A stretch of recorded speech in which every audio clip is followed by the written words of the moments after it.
नमस्कार सभी को।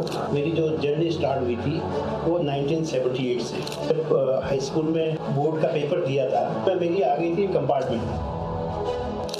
पढ़ नहीं पाया, आगे पढ़ने में इतना शौक नहीं था पढ़ने का। वहाँ से फिर दूसरी बस पकड़ी मैंने। दूसरी बस में फिर बिना टिकट के बैठ गया। दिल्ली एक शहर की चकाचौंध देखकर मैं तो सोच रहा था कि ये पूरी बस अड्डे का एरिया ही सही होगा दिल्ली। लाल साहब की मिसेज आई, उन्होंने कहा कि तू कैसे बैठा है, तेरी औकात क्या है बैठने की। लेफ्टिनेंट जनरल बी एन दास हुआ करते, उनके घर में लगाया, वहाँ भी नहीं टिक पाया। करते करते मैं ये चीज़ें आगे बढ़ती रही, परेशानियाँ झेलते रहे, लेकिन मैंने हार नहीं माना।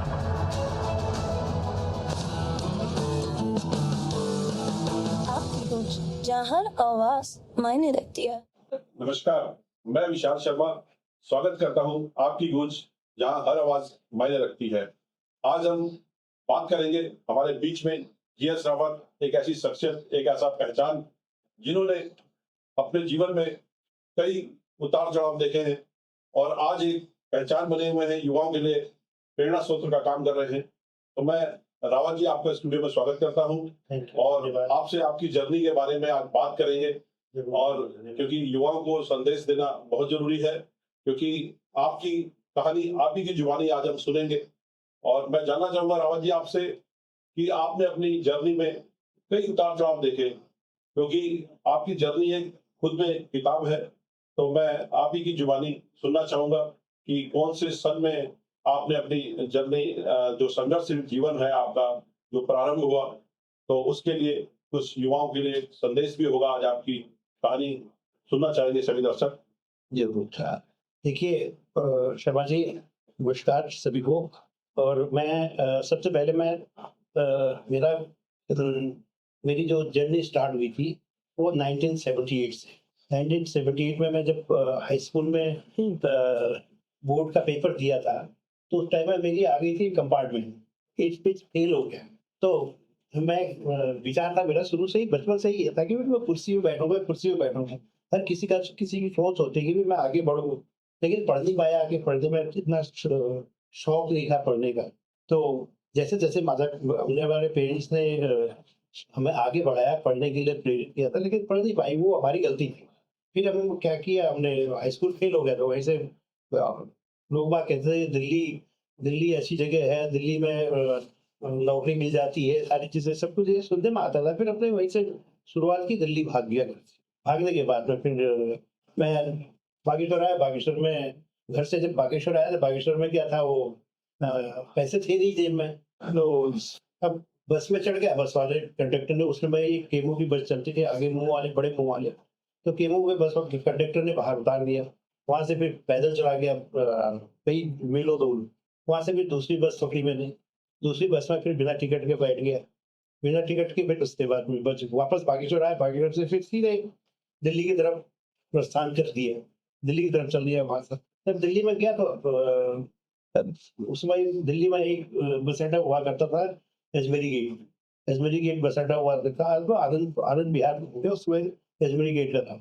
अब लोग कहते थे दिल्ली दिल्ली करके, मैं सोच रहा इतना दिल्ली एक शहर की चकाचौंध देखकर मैं तो सोच रहा था कि ये पूरी बस अड्डे का एरिया इतना ही होगा दिल्ली। तो वहाँ जैसे घूम रहा था तो वहाँ पे पैसे तो थे नहीं जेब में। तो वैसे एक पैसा था नहीं जेब में। फिर वो एक नीचे दुकान थी छोले भटूरे वाले की। उसने बोला कि यार कहाँ से पहाड़ी जरा गढ़वाली है क्या?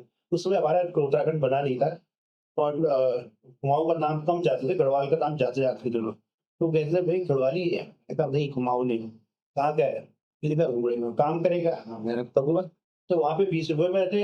एक छोले भटूरे वाले के हम 20 रुपए में काम करना शुरू कर दिया। तो वहाँ एक दिन काम किया, दूसरे दिन काम किया, दूसरे दिन कोयला उसमें आजकल तो गैस है, इलेक्ट्रिक चूल्हे हैं, सारी चीज़ें हैं। लेकिन उस टाइम में कोयले के उसमें खाना बनता। तो एक काफ़ी बड़ा हौदी टाइप का था। उसमें भेज दिया उसने कोयला तोड़ने के लिए। कोयला थोड़ा पूरा शरीर मुँह काला हो गया। अब मैंने कहा यार चलो ठीक है, वो भी कर लिया मैंने। फिर उसने पूरे बर्तनों का ढेर लगा दिया, वहाँ पे बर्तन धो। फिर बर्तन धोने में थोड़ा लेट हो गया, उसने लात मार दी बीच में। मैंने कहा यार कैसे कैसे करो, कैसे करो? फिर उसने कहा कि ठीक है, ₹5 पकड़ और प्याज़ और आलू और प्याज़ है, उसमें सस्ता था। आलू भी प्याज़ भी बहुत सस्ता था उस टाइम में। तो पकड़ा लो उससे भी आलू छोड़। मैंने कहा मौका यही है, ₹5 पकड़े, चल दिया मैं। वहाँ से पैदल चल दिया अजमेरी गेट से। कश्मीरी गेट से मैं जब चलते कहाँ पहुँच गया, लाल किला। फिर देखते देखते घूमते फिरते रात हो गई। फिर रात को मैंने कहा जाऊँगा, 5 रुपए थे, वो थोड़ा समोसे खा लिए, कुछ पानी आनी पी के पेट भर गया, पैसे भी खत्म। फिर मैं वहाँ पे एक रिक्रूटमेंट ऑफिसर भर्ती का दफ्तर है चांदनी चौक में, चला एक पूड़िया पुल पे। तो वहाँ उसके बाहर एक गुटियार रहते थे, वो जो लेबर, नेपाल की लेबर आते थे, उसके साथ में सो गया है। पुलिस वाले आए रात को करीब 2:30 बजे, ऐसे डंडे से क्यों हुई यार, कहा यहाँ कैसे सोया? मैंने कहा नींद आ रही थी। मारा उसने एक डंडा पीठ पे, पीठ में मारा डंडा और भगा दिया वहाँ से। फिर मैं उधर से गया। फिर उसके बाद एक चांदनी चौक का एक वो है बर्ड हॉस्पिटल, चिड़िया वगैरह का ट्रीटमेंट वगैरह वही है। उसके बाहर गया तो वहाँ बस अड्डे के उससे बस स्टैंड है, बस स्टैंड में फिर वहाँ भी सो गया। फिर वहाँ भी सो गया, वहाँ भी आगे थोड़ी देर डंडा मार बजाते बजाते वहाँ आए। तो फिर अरे तू फिर ये आ गया, फिर यहाँ आ गया। फिर वहाँ से भगाते मारते मारते फिर मॉर्निंग हो गई। अब मैं जाऊँ कहाँ जाऊँ? फिर एक हमारा कोई गाँव का ही था, एमईएस में काम कर रहा, तो उसका नाम सुना मैंने, कहा गोपीनाथ बिहार में वो कोई रहता है। तो मैंने बस वाले से पूछा कि गोपीनाथ बाजार जाना है, तो बोले भाई उसमें 30 रुपए 20 रुपए 30 रुपए नहीं 20 पैसे 30 पैसे 60 पैसे का टिकट हुआ करता था उसमें ड्यूटी से। तो वो भी नहीं था जेब में। फिर चांदनी चौक से मैं दिल्ली कैंट पैदल चला गया, जाते जाते पैदल चला गया, शाम हो गई। फिर एक गोपीनाथ बाजार में है, बाजार भी घूमता रहा। फिर वहाँ भी बुलाया एक जगह में काम करेगा, हाँ करिए। फिर वहाँ भी होटल में काम किया तो 40 रुपये हुआ, पर प्रमोशन हो गया था, 20 से 40 रुपये का। तो बस वहाँ कुछ दिन काम किया, वहाँ अच्छा लगा, सारा अच्छे लोग मिलते थे। तो वहाँ काम करने के बाद में फिर 2 महीना 3 महीना काम किया मैंने वहाँ पे। उसके बाद मैं वो एमएस वाला मिल गया था जो इसके वन बिहाफ में गया था वहाँ पे। तो उसने कहा कि यार तुम ऐसा कर लो, यहाँ होटल में छोड़ो, तुमको लगा देता मैं सी एयर मार्शल पीसी लाल हुआ करते उस टाइम में, उनके घर पे लगा, उनके घर पे काम किया। तो उसमें शौक था मुझे भी पेपर पढ़ने में, खाली इंग्लिश का पेपर देख ही रहा था मैं, इंग्लिश तो आती नहीं था, खाली चित्र देख रहा था। तो बैठे वहाँ पे बैठे, उसके लाल साहब की मैसेज आई, उन्होंने कहा कि तू कैसे बैठा है, तेरी औकात क्या है बैठने की? मुझे लगा कि अभी चल पेपर कैसे उठाया तुमने यहाँ? तो इन्होंने जो भी हिसाब बताता 11-12 रुपये हिसाब बताता भगा दिया वहाँ से। मैंने कहा चलो वापस उसके पास आ गया। फिर दोबारा फिर 10 दिन बाद फिर एक लेफ्टिनेंट जनरल बीएन दास हुआ करते, उनके घर में लगाया, वहाँ भी नहीं टिक पाया। करते करते मैं ये चीज़ें आगे बढ़ती रही, परेशानियाँ झेलते रहे, लेकिन मैंने हार नहीं मानी। रावत जी, आपने जैसे बताया कि बर्तन भी धोने पड़े, बहुत सारा ऐसा काम करा, लोगों को घर भी काम करना पड़ा।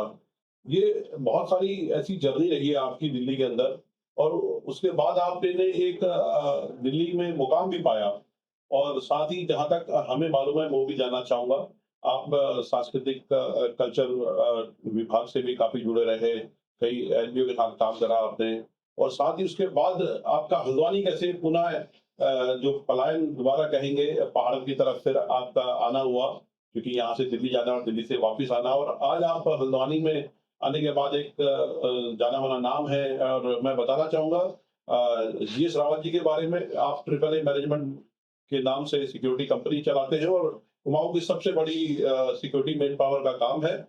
और उसके बाद भी आज लगता है ऐसे कि आज आप पुनः वही जोश के साथ युवाओं के बीच में काम करते हैं, और एक संदेश के रूप में हमेशा अपने डेडिकेशन के साथ जो है फील्ड पे रहते हैं। तो मैं वो जानना चाहूंगा, जो हिस्ट्री दिल्ली ने वापस आपको हल्द्वानी भेजा, उसका क्या कारण है?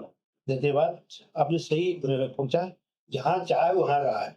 अब दिल्ली में जब काम किया था, एक ऐसी नौकरी करते करते मैंने एक उसमें किसी सिक्योरिटी एजेंसी में एक प्रशासनिक अधिकारी के रूप में अपॉइंटमेंट मिली थी मुझे।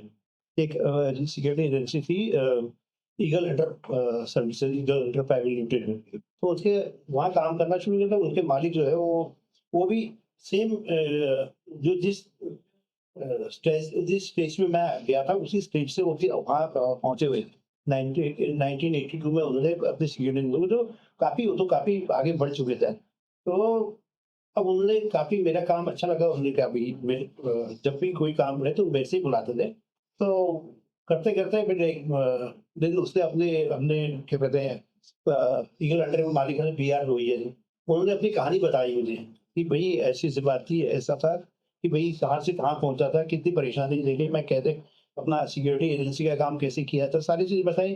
तो उसमें फिर मेरा भी दिमाग घूम गया, मैंने कहा दिमाग में क्लिक कर गया कि भाई जब एक हाई स्कूल फेल ये काम कर सकता है तो मैं क्यों नहीं कर सकता। तो फिर उसके बाद में फिर एक बार रिजाइन दिया, दूसरी बार रिजाइन एक्सेप्ट नहीं किया उन्होंने, फिर तीसरी बार उन्होंने सीधा यही कहा था कि ठीक है जा रहा है, लेकिन 100 आदमी से ऊपर मत करना काम, क्योंकि बहुत दुःख देगा, बहुत दर्द, बहुत तकलीफ होगी, बहुत चीज़ें परेशानियाँ होंगी, तो आप देख लेना अपने साथ, अगर कहीं पे कोई ज़रूरत पड़ी तो मुझे पूछ लेना।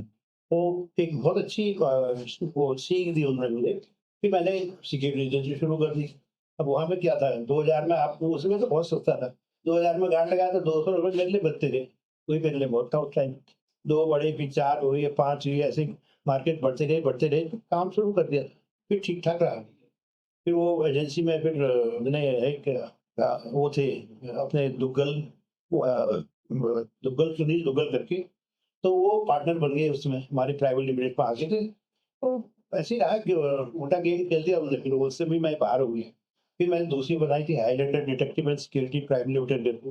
तो वो उसमें क्या था, कहीं एक गुड़गाँव में, वही उद्योग विहार में एक उसमें एक्सपोर्ट हाउस में सिक्योरिटी लगी थी करीब 30 एक आदमी थे उसमें।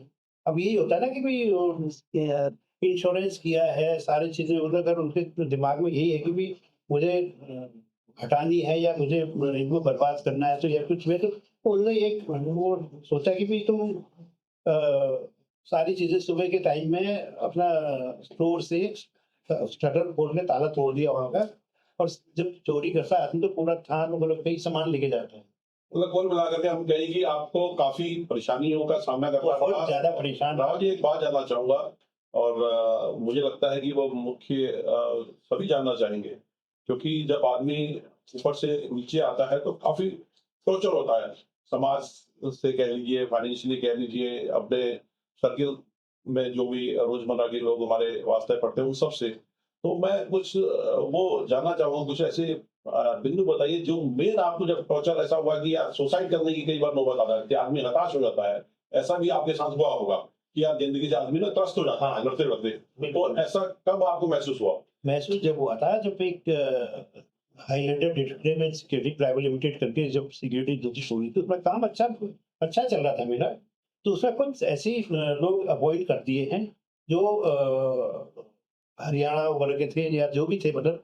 तो उन्होंने क्या किया कि भई जब क्लाइंट से, भई मैं हर जगह तो मैं दौड़ नहीं सकता। तो हमने जो स्टाफ रखा था उन्होंने क्या किया कि भई वो जहाँ-जहाँ आदमी लगे थे वहाँ से पेमेंटें नहीं आई, लाखों की पेमेंटें रुक गई, सारी चीज़ें। अब क्या करता, मजबूरी थी, ब्याज पे ब्याज उठाना शुरू कर दिया था। तो ब्याज के ऊपर में, अब मजबूरी में तो आदमी 10% 20% पे ब्याज पे दिए। तो ऐसे ही करते-करते परेशान हो गए।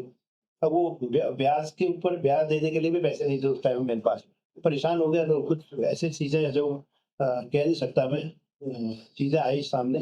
फिर मैंने लास्ट में यही सोचा, मैंने कहा यार यहाँ पे बहुत परेशान हो गया, मैं चलता हूँ वहाँ पे अपने पहाड़ की तरफ। फिर बीच में आया था, मैं हल्द्वानी आया था एक बारी, तो सोचा, मैंने कहा यार यहाँ पे ठीक-ठाक ठीक है, सर्वे करके गया था, तो मैंने कहा चलो यहाँ का देखता हूँ मैं क्या है।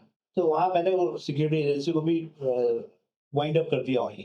वाइंड अप करके फिर मैंने यहाँ हल्द्वानी का रुख कर लिया। हल्द्वानी में स्टार्टिंग में जब शुरू कर दिया, शुरू में तो आप जैसे लोग थे जो थोड़ा हेल्पफुल रहे। फिर दूसरा, फिर एक हमारे विकी योगी भी थे, उन्होंने भी काफ़ी हेल्प की। मैं ये नहीं कहूँगा पीठ पीछे हैं, तो बहुत लोग थे मेरे पास में जो हेल्पफुल रहे। तो करते-करते फिर धीरे-धीरे करके यहाँ तक पहुँचा हूँ। ये आप लोगों का देखिए, अभी सहयोग रहा है। ये बहुत अच्छी बात है। लेकिन विशाल जी, कहानी अगर कहने लग जाऊँगा शायद 3 दिन भी कम रहेंगे, हफ्ता दिन भी कम रहेगा मेरी कहानी। और मैंने एक बुक अपनी बायोग्राफी बुक बनाई थी, वो भी, उसमें भी कई चीज़ें जो रोकी पड़ी हैं, वो बुक मैंने सब मार्केट में दी, मतलब बेची नहीं है, सबको बाँटने के लिए 100-150 करीब बुक बनाई थी मैंने बायोग्राफी की पूरी। तो बाबा जी, मैं कहा ना, आपकी कहानी आपकी ज़ुबानी हकीकत बात होती है।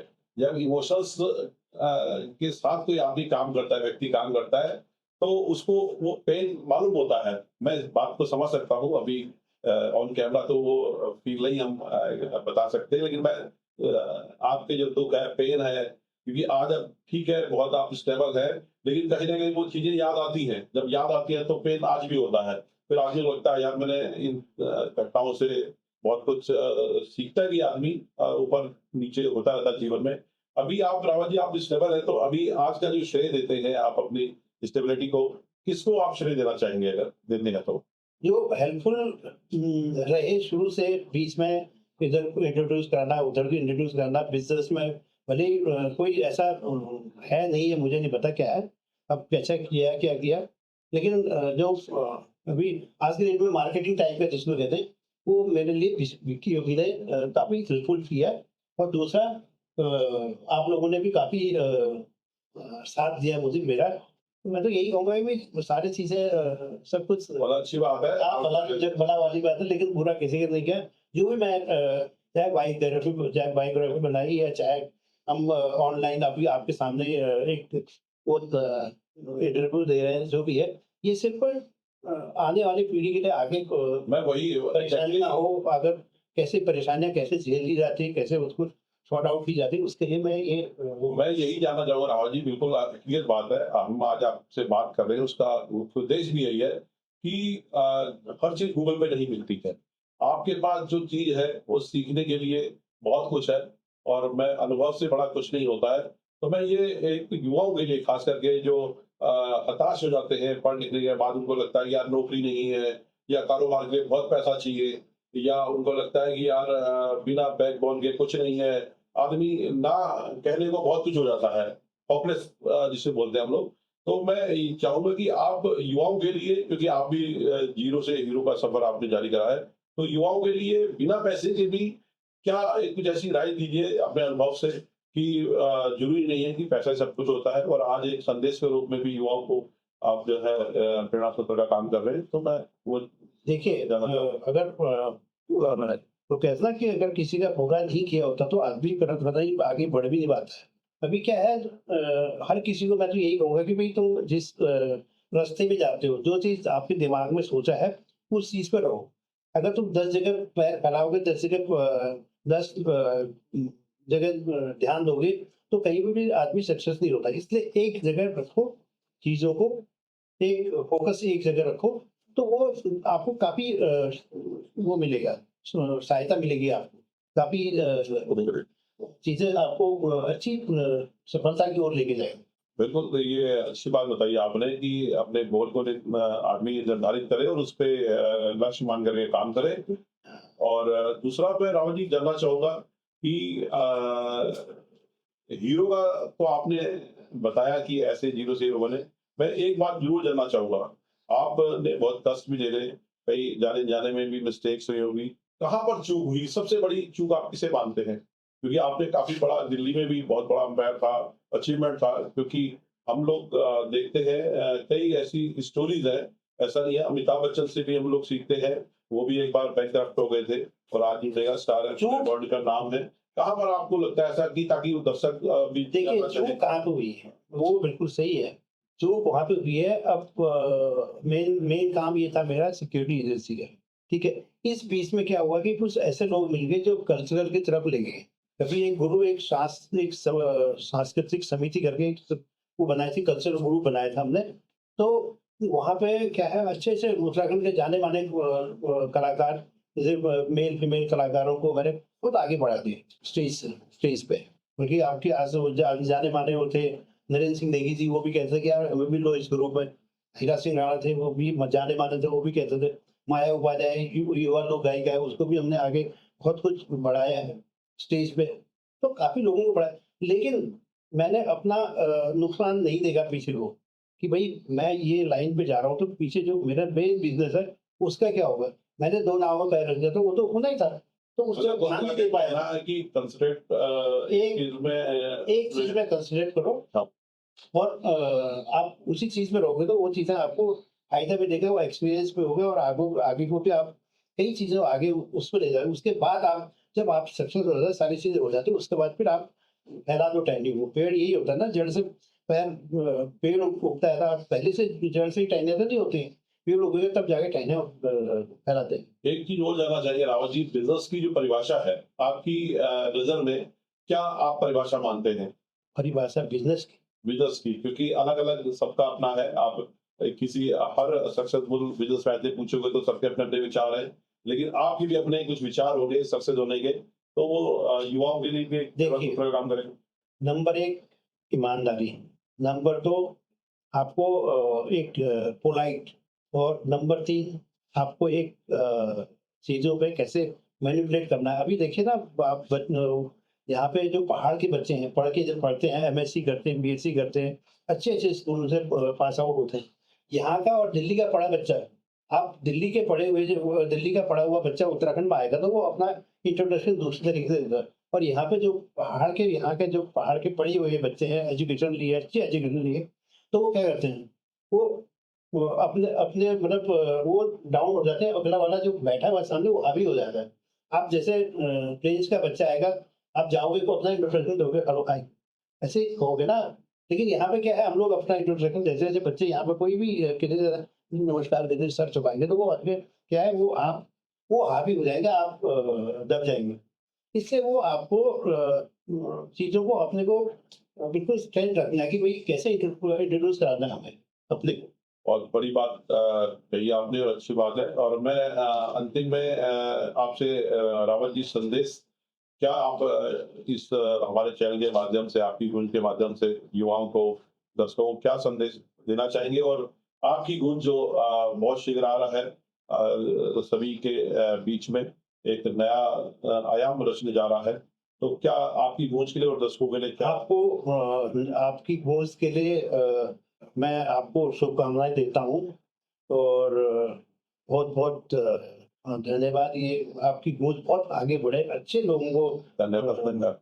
लाएँ, अच्छे बड़े-बड़े लोगों को इंटरव्यू करें, और चीज़ों को जो चीज़ें दिल के अंदर है वो बाहर निकलवाने का काम आप कर रहे हैं। ये आपका बहुत बड़ा बहुत अच्छी बात है, और आपको तहे दिल से शुभकामनाएँ देते हैं। नहीं, हमारी भी पूरे चैनल की तरफ से, पूरी टीम की तरफ से आपको पुनः जो है धन्यवाद देते हैं। आपने समय दिया आज इस पॉडकास्ट स्टूडियो में, और मैं आशा करता हूँ भगवान से कि आप ने जो संघर्ष देखा है और आने वाली पीढ़ी के लिए एक जो है सीख है, और युवाओं के लिए भी एक सीख है, और हम भी बहुत कुछ सीखते हैं। मैं सभी दर्शकों की तरफ से भी आपका पुनः जो है धन्यवाद देता हूँ। जय हिंद, जय भारत।